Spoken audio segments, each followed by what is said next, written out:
Hello everybody and welcome to this year's summer work. So you are going to be doing some work over the summer looking at nationalism. Now I've produced a whole series of videos to help you. I want you to make notes in a way that you feel most comfortable with, but I'm going to give you some suggestions as we go through. And it's a lot of the same kind of stuff as well. It is the same stuff as we've been looking at with liberalism, socialism and conservatism. So here is the list of all the videos. So there's all the different bits that you need, including individual videos, short videos on the key thinkers, and then all the other bits you'd expect: the introduction, the basic one, the human nature, society, economy, state, different types, key thinkers.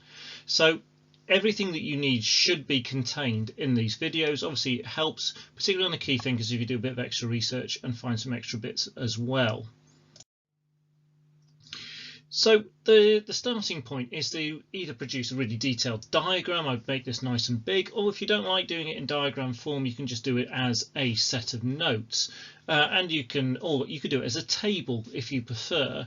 And you need to make sure you've covered these 4 different areas, because these are the 4 areas that you might be asked on in the exam. So you need to know about nationalism and human nature, nationalism and the state, nationalism and society, nationalism and the economy, and you will have noticed from the previous slide that there is a video on each one of these to help you make those notes.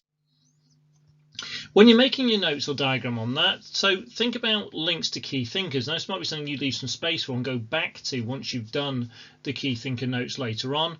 Think about different types of nationalism. So have I spoken in these about whether it links to liberal nationalism or conservative nationalism, or the kind of extreme form of kind of chauvinistic nationalism? Think about, is this area, so in human nature or society or the state or whatever, is there stuff that nationalists agree on within this area? And also are there kind of areas of disagreement? And you are likely to find areas of disagreement. Nationalism is an incredibly broad spectrum, going from liberal nationalism through to the absolute extremes of chauvinistic, expansionistic nationalism. So there's bits of left wing, there's bits of right wing, there's really authoritarian, there's also liberal. So it really does cover the whole spectrum. So you are likely to find areas where one group of liberals say one group of nationalists say one thing, and another group of nationalists say something completely different. So one of the other bits you need to have notes on are the different types. The types you need to know about are liberal nationalism, conservative nationalism, anti and post-colonialism, which are forms of nationalism, black nationalism, chauvinistic nationalism, and expansionistic nationalism. Chauvinistic nationalism, expansionistic nationalism are normally essentially the same thing, or are definitely closely connected. Black nationalism links to anti and post-colonialism. Now, for each one of these, and this is one of the ways I did it in the video that I did on the different types, is to think about, are they progressive? Are they talking about improving a better society? Are they regressive and reactionary? So they're looking and saying things were better in the past and things have gone worse since. So Maurras in particular, for example, really stresses in his form of kind of chauvinistic ultra-conservative nationalism the idea that France has got worse since the revolution and the adoption of democracy. So that's a regressive form, whilst liberal nationalism is a progressive form. Is it inclusive or exclusive? So for example, liberal nationalism is inclusive, and one of the key elements to come out of that is civic nationalism, and the idea that if people embrace the ideals and the institutions of that country, then they can become part of that nation. Whilst other forms of nationalism are very exclusive, so they exclude groups from it that don't match in terms of language or race or ethnicity or history. And that you find that in conservative nationalism, and you particularly find it very strongly in chauvinistic nationalism.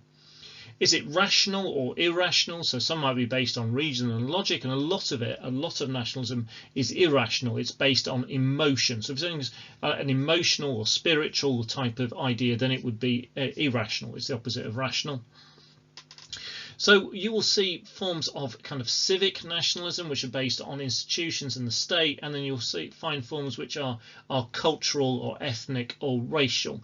And again, that's another way we can differentiate the different types of nationalism. So Again, you can do this in whichever format you want. It could just be written up notes. You might want to do a table. You might want to do a series of diagrams, where a diagram for each one of those different types of nationalism. You might want to do it as a flow chart. There's lots of different ways you can do it. Try and keep it in a way that you will find it easy to go back to. If you are most comfortable with a set of notes on having a set of notes on liberalism, then do it like that. If you're most comfortable with a big table, then do it like that. Whichever you're most comfortable with, make sure you write about all the key ideas that come in that, and think about those questions on this slide. Right, so the key thinkers is fairly standard. You're looking to do really detailed profiles. The more detail you can get, the better. Relate it to the different types. So try and think, well, what type of nationalist is this key thinker? Try and relate it to human nature, society, and the economy once you've got their basic ideas down. And oh, that's my cat designing to walk across the screen. And try and get as much out of that as you possibly can, because remember, and he's coming back again. There we go. Right, so you need to be able to relate it to human nature, society, and the economy, and you need to be able to write in these in your essays. So you need to know them in detail. We will be going over all of that when we come back, but when we come back, and there are people in different stages. Some of you have had a fairly smooth lockdown, and you've been really good, and you've been really on top of your work, in which case you have a full set of notes on liberalism, socialism, conservatism. You'll do nationalism over the summer, and you'll come back and go, right, here it all is, Alan, and then we can use those in the early lessons, and we will have a really smooth start to the year. Some of you, for various reasons, have struggled, which I completely understand, and I know it's been a really challenging time. If you have got gaps, don't worry about going back and doing every single activity that's been set during the 13 weeks of remote learning.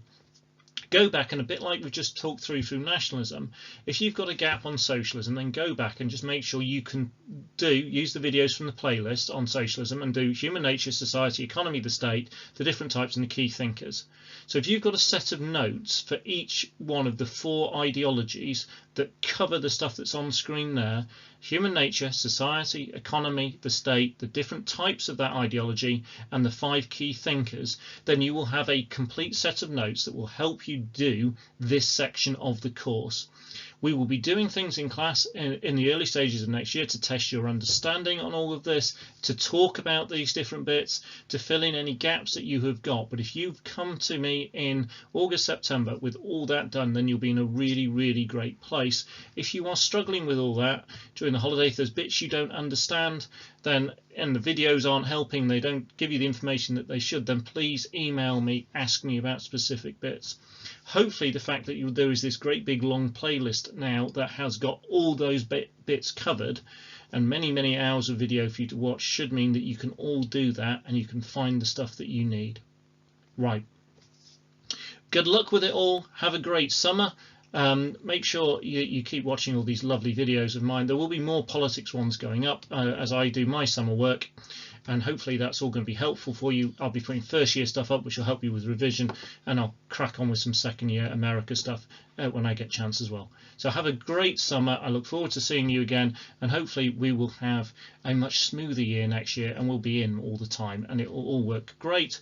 But Alan History Nerd is here with lots of extra remote support for you and all these lovely videos, so there can be no excuses for not knowing about these lovely political ideas. Right, have a great summer. I'll see you after it's all done. Cheers.